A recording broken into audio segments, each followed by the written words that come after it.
자, 이 밀약설 하면요, 한 민주당 의원과 이 국무위원, SNS 대화 내용이 언론사 카메라에 포착이 되면서 불거졌습니다. 화면을 보시면서 제가 설명해 올리도록 하겠습니다. 자, 화면 보이시죠? 상대방인 이 국무위원, 밀약, 타격 소재, 밀약 여부 밝혀야 이렇게 짧게 메시지를 남겼죠. 당명 변경 불가, 나눠먹기 불가 이렇게 메시지를 보냈고, 이에 이제 민주당 의원, 일단 지선 전에 급히 해야 하는 게 이 통의 생각이라는, 대통령의 생각이라는 건 바람직하지 않습니다. 뭐 이렇게 답변을 하면서 주고받은 겁니다. 누구인지 뭐 아직 알려져 있지는 않지만 누구라고 하는 이야기도 좀 나오고 있습니다.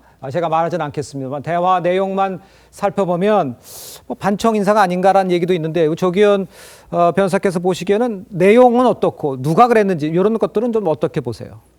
뭐 일단 반청이다라고까지 해석될 만한 내용인가 싶긴 합니다. 일단 그렇습니까? 예. 전격적인 발표였기 때문에 당내에 그 해석을 놓고 혹시 사전에 여러 가지 논의가 있었지 않느냐, 그것을 뭐 밀약이라고 표현하든 뭘로 표현하든 그런 거에 대한 의문을 제기하는 분들이 꽤 있죠. 그리고 예. 비판적으로 보는 분들이 있기 때문에 이거를 실제 그래서 정청래 대표를 반대하는 분이다라기보다는 이 합당 제안에 대해서 문제 제기를 하고 있는 의원 중에 한 분인 건 분명해 보이는데, 내용 자체를 보면 밀약하고 이제 물음표를 찍어놓고 타격이라는 표현 때문에 다소 자극적이긴 한데, 만약에 이 합당 제안에 상호 간에 조국 대표와 정청래 대표 간에 미리 정해놓은 바 주고받기 어떤 정치적 거래가 있었다면 당연히 비판받아야 되겠죠. 그런데 이어지는 내용을 보면 혹시나 그런 게 아닌지, 혹시 당명을 바꾼다거나 뭐 거래를 한다거나 이런 건 있어서는 안 된다는 이쪽의 원론적인 이 합당 과정에 있어서 배제돼야 될 어떤 내용 정도로 이제 해석이 되고요.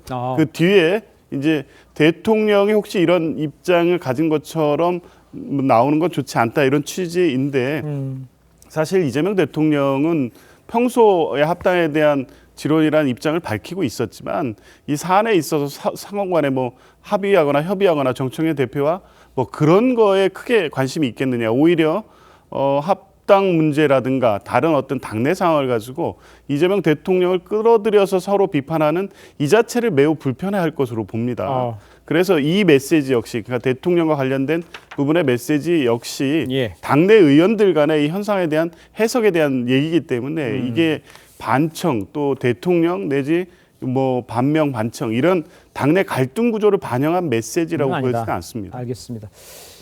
이런데 이제 해당 SNS 대화 자체가 합당 시 조국 대표가 공동대표가 됐으면 한다, 이런 이 황운하 혁신당 의원 발언과 이들 공식 부인한 혁신당 입장문을 공유하면서 시작됐다고 볼 수가 있을 것 같은데, 일단 먼저 해당 발언부터 다시 한번 들어보시죠.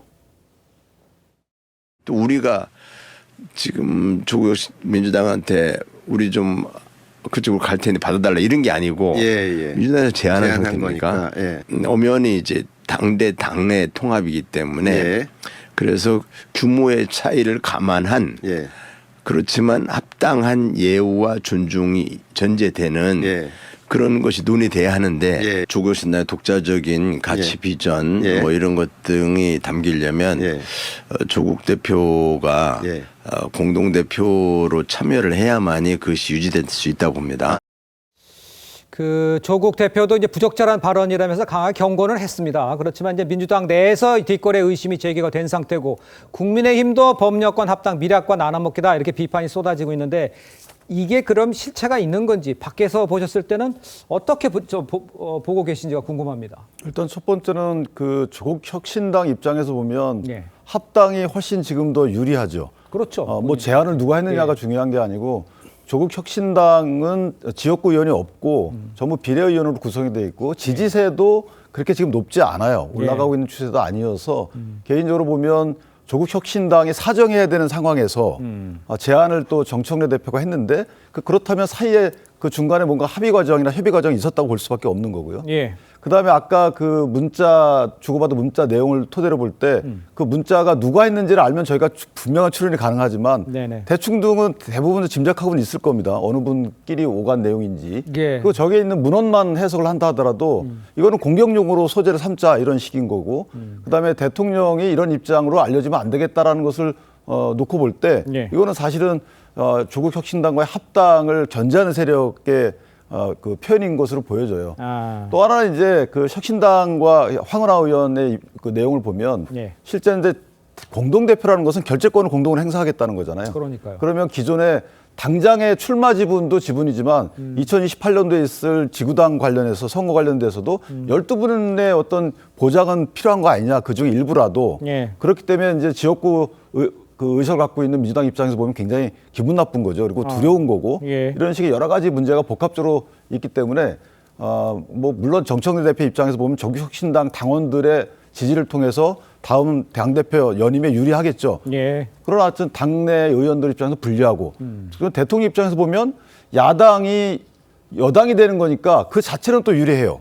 그런데 국내심 입장에서 보면 아니 어쨌든 문희는 야당이었는데 문희라도 야당이었는데 아하. 이게 여당이 되면은 사실 174석 이상의 정당이 나오는 거 여당이 되는 거기 때문에 그렇죠. 이것 또한 민주주의 입장에서 보면 상당히 안 좋은 현상이다. 그래서 저희가 비판할 수밖에 없고 그다음에 대선과 총선은 그 별도로 치렀으면서 지선화해서 또 합치는 이유는 뭐냐. 이거는 또 선거용이다. 이런 식의 시각도 있는 거라서 알겠습니다. 저는 개인적으로 좋아 보이지는 않는다 이렇게 봅니다. 알겠습니다.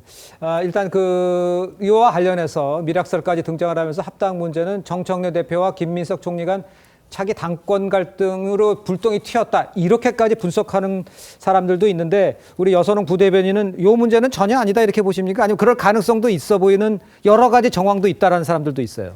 네, 어려운 문제인데요. 예. 사실은 뭐 제가 보기에도 지금 강하게 정청래 대표의 이런 합당 제안에 반대하고 있는 뭐 강덕구 최고위원 같은 경우에도 김민석 총리와 이제 가깝다고 이제 알려져 있기 때문에 예. 아마도 정청래 대표를 이렇게 이제 뭐 비판하거나 아니면은 그렇게 하는 이유가 차기에 있을 8월에 있을 전당대회에서 뭔가 이제 그 당권을 두고 서로 벌써부터 이제 약간 조금 견제 심리 이런 게 작동하고 있는 것이 아니냐 이러한 이야기는 당연히 좀 나올 수밖에 없을 것 같고요. 예. 근데 다만 저는 지금 정청래 대표가 어떤 의도를 가지고 합당을 제안했다고는 생각하지 않습니다. 그러니까 왜냐하면 지금 뭐 이른바 이제 미락설의 기본적인 프레임이 당권은 정청래, 대권은 뭐 조국 약간 이건데요. 저는 두 분 다 당권을 노릴 것 같아요. 그러니까 이제 8월에 있을 전당대회에서 정청래 대표도 조국 대표도 다 출마하시는 거고 이분들 역시 다음에 있을 대권에도 똑같이 출마한다고 보여지기 때문에 예. 이게 같이 뭐 미락하거나 그런 관계가 아니라 오히려 경쟁 관계다 이렇게 좀 해석을 할 수 있을 것 같습니다. 알겠습니다. 정청래 대표 측과 조국 대표 측이 발끈하면서 미락설 자체를 강력 부인을 했고요. 박수현 수석 대변인 역시 대화 유출 논란을 사과를 하면서도 아직 어떤 합당 논의도 없다 이렇게 진화에 나섰습니다. 당내에서는 진화가 쉽지 않을 것이란 목소리도 나옵니다. 어제 오늘 민주당 내에서 나온 목소리를 이어서 들어보겠습니다. 이 합당의 조건까지 알아야 저희가 판단할 수 있는데 지금은 아무것도 못한 상태고 이해찬 전 대표 총리가 돌아가시는 바람에 그냥 일주일을 그냥 딱 스탑하고 있는 상태고 그래서 아마 다음 주부터는 뭐 조용하진 않을 것 같다. 다음 주부터 합당의 주체인 양당 간의 논의 절차는 전혀 진행된 바가 없고 현재 그런 논의가 진행되는 그런 자체가 매우 부적절합니다. 국민께 송구스러운 모습인 건 틀림없는 것 같습니다. 민생이 처리되는 국회 본회의장에서 적절치 않은 모습이 보여진 것에 대해서 죄송하게 생각하고 민생을 대하는 태도를 남다르게 해야 되겠다라고 하는 그런 계기로 삼고자 합니다. 여러 가지 뭐 다른 목소리도 나오고 있습니다만 어떤 순탄하게 잘 될까? 이거를 갖다가 여쭤보면 뭐라고 답하시겠어요? 근데 어떤 합당도 아무 잡음 없이 순탄하게 된 적은 없습니다. 다 이해 요구를 달리하고 있고요. 또 예. 정치에 대한 시각 자체를 달리 보는 뭐 민주당 내 구성원들 사이에 이견도 당연히 있을 수밖에 예. 없는데 이것을 어떻게 조정해 가느냐의 문제죠. 지금 나와 있는 거는 합칩시다라는 합당 제안까지 뿐입니다. 사실 예. 어떤 조건이나 내용이나 방식에 대해서도 전혀 논의된 바가 없다고 보여져서요. 예. 이제 이해찬 총리님의 장례 절차가 끝났기 때문에 본격적인 논의를 시작할 거고 네. 다소 시끄럽고 잡음이 있을 수는 있지만 예. 결국에는 뭐 이런 부분을 잘 조절해 가면서 최종적으로 3월 중 합당이라는 목표에 갈 수 있지 않을까 저는 이렇게 봅니다. 3월 중 합당 목표 가능성이 있다 이렇게 진단해 주셨습니다. 알겠습니다.